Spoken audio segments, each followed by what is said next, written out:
Alright, Fish Tank TV, this is Brian Gore 1990, and I redid my 10-gallon, and it looks phenomenal, personally, but that is my 10-gallon.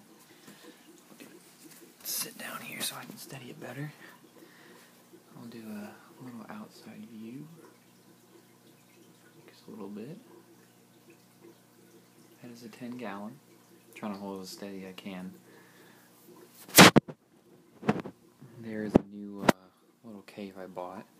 The shrimp actually love it, so there's a Remo moss ball inside there. I don't know if you can see it, but very, very hard to see, but it is in there. They love just chilling on that. Actually, you can see a Remo moss ball right there, and you can see a cherry shrimp right on top of it.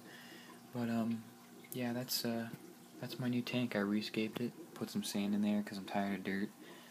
I know all you guys are dirt fans out there, and I'm a fan of dirt. I just can't really handle it right now with all the water changes I've done and all the crap and all the particles that float around and shit. So this is a lot easier. So actually, I've actually never done sand either. So I love sand so far though.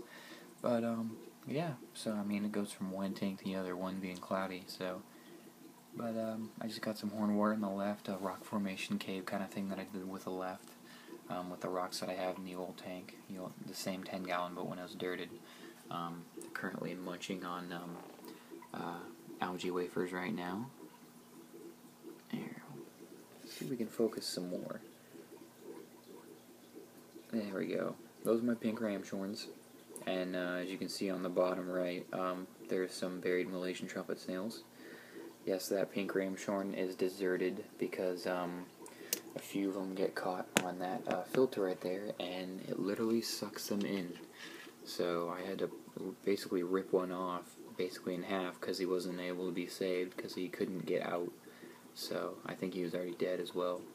But hey, there you go. You can see the Malaysian trumpet snail burying itself. Practically all of them are buried. You can tell with I think, yeah. There's some, I think those are some right there, the black little dots. Because the only black things that I have in this tank are those little rocks on the left, so those have to be the Malaysians. So, there's some right there.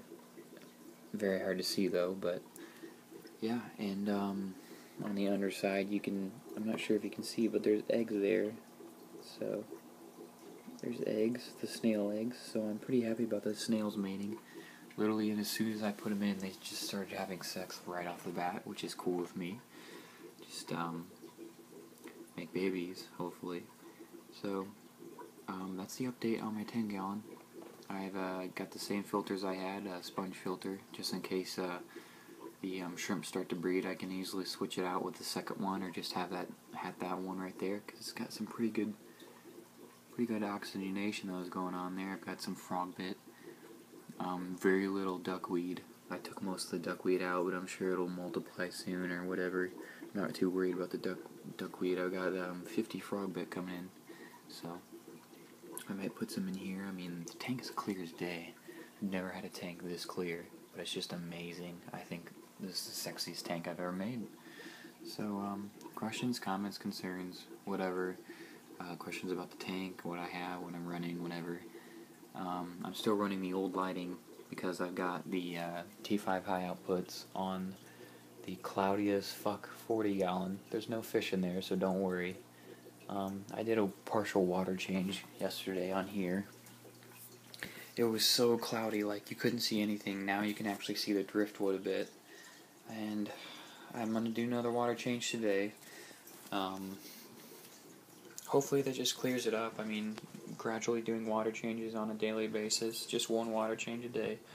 But I got two bluegill coming in, and I'm pretty psyched for the bluegill because I loved bluegill as a kid, and I caught them with my bare hands when I was a little child in the creek across from my house where I live. So, I mean, that's got some history right there. So, but yeah, subscribe, comment, rate, whatever, hate fan mails, whatever the fuck you guys want to do. But I hope you enjoyed the tank, and it took about 3 hours to rescape the entire thing, throw out the dirt and all that shit and all the gravel.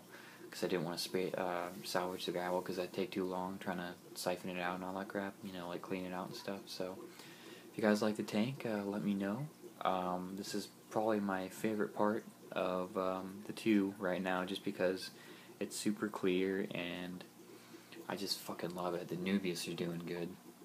Same with the hornwort, so I'm not sure how the hornwort's going to do since it's buried in the sand and there's no nutrients besides the liquid flourish stuff that I have going once a week. So, but yeah, let me know what you guys think, and have a great day.